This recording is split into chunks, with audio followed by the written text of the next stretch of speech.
All right, so our next match is FTR versus Daniel Garcia with Nigel McGuinness. And this match started up because FTR is all heel and crap now. They're trying to make him relevant again. I wish I cared. And FTR, they were like messing with Tony and Nigel and all of them. Well, it got to the point that Nigel got so pissed they actually got into the ring and tried to step up and everything. Yeah, and that is why Nigel is wrestling this match with Daniel Garcia. Nigel's trying to apologize, and Daniel's like, just get in the ring and fight with me and go against them, but what they did wasn't right. And I'm sorry, I don't care about Daniel Garcia either.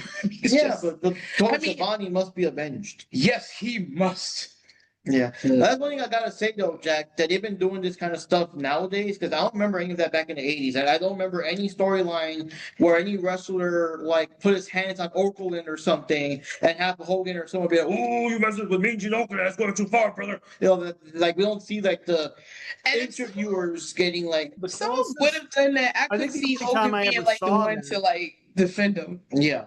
The only time I ever saw that happen, actually, there was one time, and it was Bobby the Brain Heenan, because they called him a weasel, and then like he challenged him to a fight as to dress like a weasel or something stupid like that. But that was back in like the 80s, and it was like, yeah, it was like, but that was like a one and done, and Heenan wasn't ever really like a wrestler. But I remember they tried doing that repeatedly. You probably remember, Mark.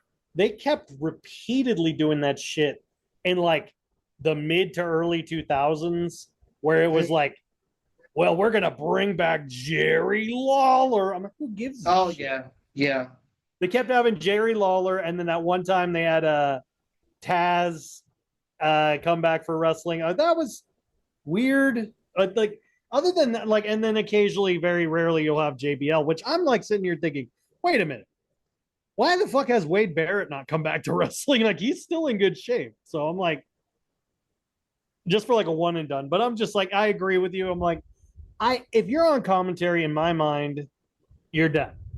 Unless it's like a temporary thing, like what happened with Punk or Macho Man, where it's like, oh, we're going to sideline you for a bit while you recover and keep you on TV. Other than that, I don't want to see no commentators involved or in a wrestling ring. Like, and I know, and I definitely don't want to see it like as a main event thing, like Jerry Lawler and Adam and Cole and Michael Cole, yeah. That was just such a waste of space on that card. And that was a WrestleMania match. Never forget, folks, that was a WrestleMania match. Okay, anyways, back to the notes of this match. But this match, I will say, this was like legitimately one of the most boring fucking matches. I was like, really? So I was watching the whole time, and I'm just sitting there thinking, I don't care about anyone in this match, and I should care at least about Nigel McGuinness. Yeah, but I'm also like, dude, I'm like, dude, you shouldn't be in the ring anymore. I mean, like, not just because he's in, you know, I'm not saying he can't wrestle. I'm just saying, like, at this point in your, you don't need to prove anything. Like, it's him and like Shibata. Like, you've fucking proven your point. Like, leave. And it's kind of that point. And I'm like, and the fact that they involved Tony Schiavone, since when did anyone give two shits about Tony Schiavone enough to fight for him? Even Sting, when he goes, oh, Sting wouldn't have even gone like, I'll save you, Schiavone, with his bat. Like, could you see Sting? No. Who gives a shit? His angry looking ass, where it would cut back to the commentary team, and like Excalibur's like, oh my God, I can't believe it. And Schiavone's like, and you want to defend that guy? The guy who literally is like, he looks like he's angrily waiting for the bus to take him to divorce court. You want to defend that guy? Like, that's the guy you're like, and it's like, oh, he's the voice of AEW. I'm like, is he? Really? I think of Taz more when I think of AEW. I was about to say that. I said I would defend Taz before I would defend Tony. I would defend Taz. I would defend Taz to save my life. I'm like, he at least is entertaining. It's kind of like, I see Taz in the same way I see, like, Taz reminds me a lot of like he's like Booker T to me. Like, you may not think they're the best commentators, but damn it, are they entertaining? Like, they are so entertaining. They keep you invested in what's going on. I mean, he's a meme on Botchamania, for crap's sake. That's hilarious. The I digress. Every time you watch an AEW show or WWE show, you'll see the cartoon version of Taz that says I digress. You'll see it somewhere. Oh, yeah. Yeah, and there's people holding signs, I digress, sometimes, and behind them and everything. Like, That makes sense. You call the freaking match. Like, I love Taz. Anyway, so back to the notes here, because there's a couple. Yeah, so for this nonsense match, so Nigel got thrown into the announce desk about multiple times. Cash went over there and rubbed Tony's head, and this had me just laughing my head off because of how silly it sounded. Because Tony actually said, "Get out of here, you jerk! Get away from me!" And I just wanted him to say, "Leave me alone, you meanie!" It's just, it just was so terribly corny. It was just awful.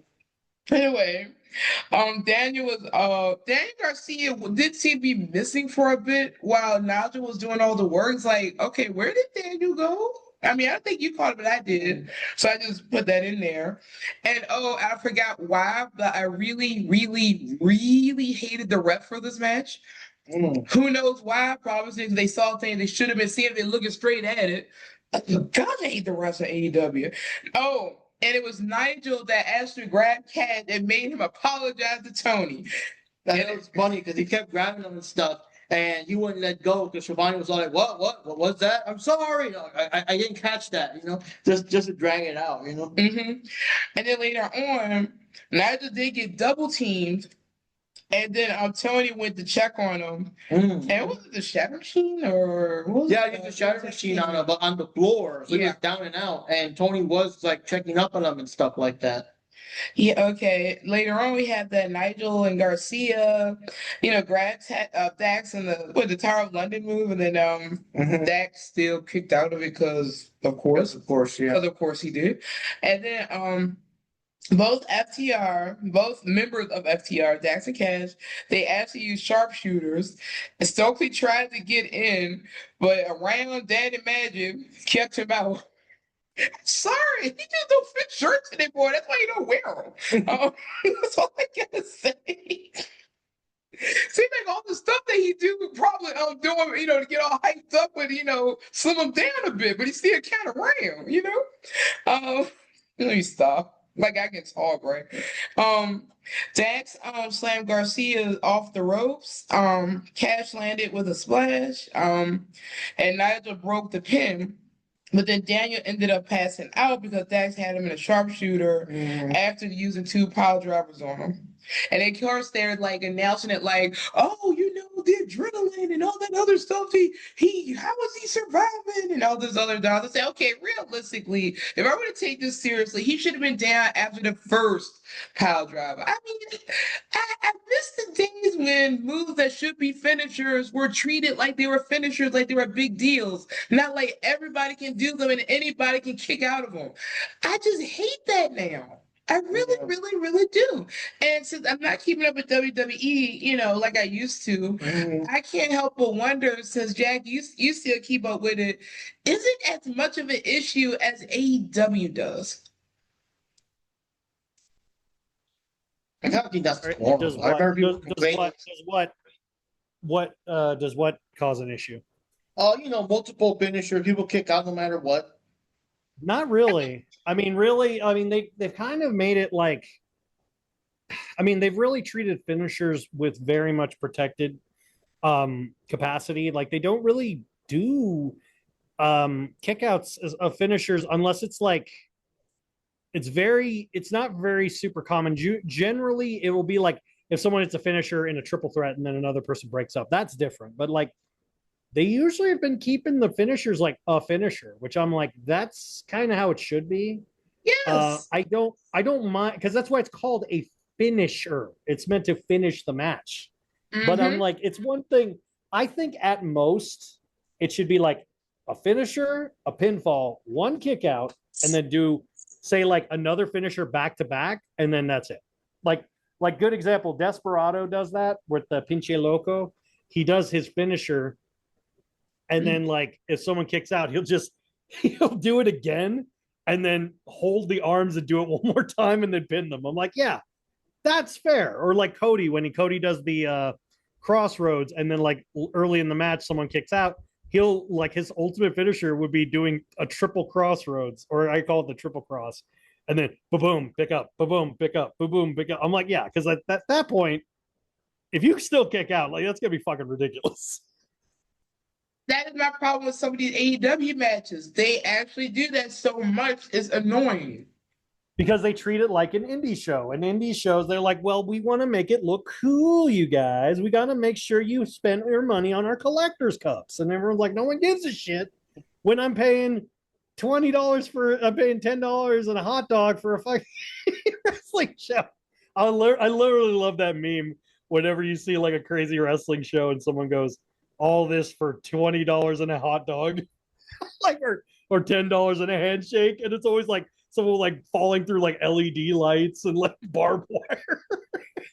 It said DD. I mean, I'm just saying, like Jake, he did his DDT, match over. What's name did his leg drop, match over. Rock did the people's. That's elbow. why it was such a shock, because you remember, I know you remember, Mark, and I know Wendy has seen it. The shocking moment of when Shawn at WrestleMania 25 when he kicked out of the tombstone. Yeah. Because that dude Everyone was like like always super protected. Yep. Because that was it. That was like a most protected move you could have. It's like, what? Like, what just happened? Yeah. So Like that's what you need to do. But like with Ospreay, good example. Ospreay has 4 finishers. And he does all 4, and people still kick out. It's like, God damn it. Then that finishes. How many V triggers does Kenny Omega do per match? Oh, Kenny's got the V trigger, but I mean, at least the one-winged angel is protected. I hope. I don't know. I haven't watched it lately. Does someone kick out of it now? No, not yet. Not that I've seen. Okay. Anyway, go on with what you're saying. All right, look, I was just wondering if WWE is just as bad as that at this point. Because I don't remember it ever being that way in WWE or WWF or anything like that. But AEW is just so guilty of it. It gets annoying. It's like, how can I take this seriously? That German move is supposed to be so powerful, and they kick out stuff, and then I'm just like, and then they like finish them with something they should be able to kick out of. It's just stupid.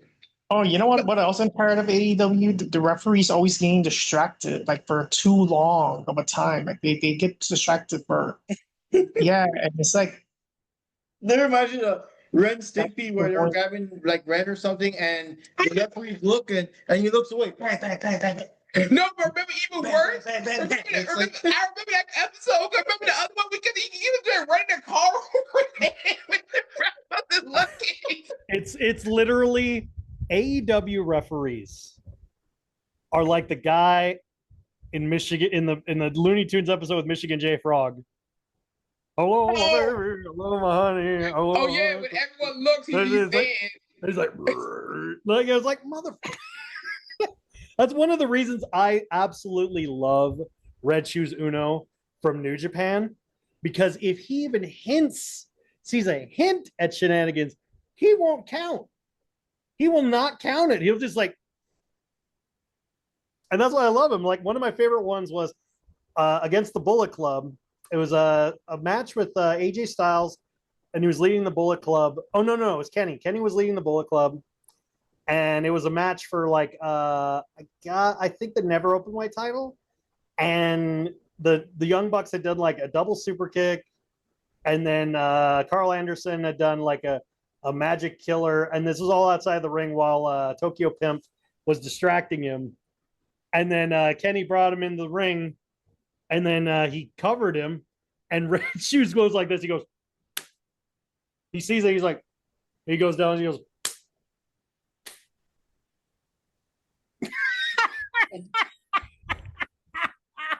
I'm like, yes, thank you.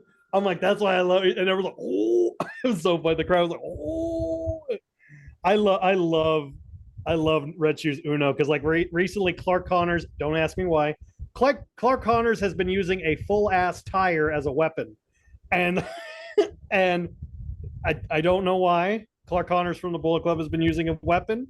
His name has nothing to do with a tire, but it's still kind of cool. And he calls him Mr. Tire, and he beats the shit out of people with it. It's a full ass spare tire. And I'm watching the Best of Super Juniors, which, by the way, Nick Wayne killing it on it. He is really killing it. And like the Japanese girls love him. They're like Niku, Niku, like when he wrestles.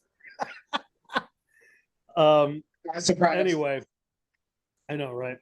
And he uses the tire, and I remember at one point he used the tire, and Red Shoes saw him do it because like they don't want to break it up for tournaments because it's referee's discretion. And he brings in the tire to hit him, and then Red Shoes he's like pins him, and he's like, come on, count, and Red Shoes just sits on the tire. But no, to answer your question, no, they do preserve finishers. They do keep them safe for the most part. Okay, occasionally you'll get a rare kick out, which is more of a shock than anything because AEW does it so frequently. Like it's supposed to be. Because it's called a finisher. I mean, like imagine if you're playing Mortal Kombat and you go, finisher, finish him. And you do the fatality and they go, now do it again. And it's like, what? Like, do it again. It's like, now one more time. God damn. And so, Johnny, what did you think of this match? I'm not a big fan of FTR. I'm just thinking that they lost their way and they got extremely heelish to the point where they're just not likable at all. And I just didn't like the fact that they defeated Daniel Garcia, even though he didn't really do much in the match, as far as I'm concerned. Yeah. Yeah, it was kind of sucks that Daniel Garcia keeps losing in these matches, so I don't know what they're doing with him. That's all I can say. So anyway, for this particular match, and I already gave my opinion, is just look. I don't know. I don't really care for the match. I mean, it had its moments, I guess, but mostly for the ridiculousness of the match. Yeah, I like the shenanigans. I just like seeing Nigel back in the ring because I know it's like a one more time thing and whatever and stuff. And what was the other thing? Oh, I'm surprised that Dax didn't get busted open this time because he seems to do that a lot lately, but that didn't happen this time. So the winner of this match, Jack and DJF went for Team FTR, and FTR won. Everyone else went for Garcia and Nigel.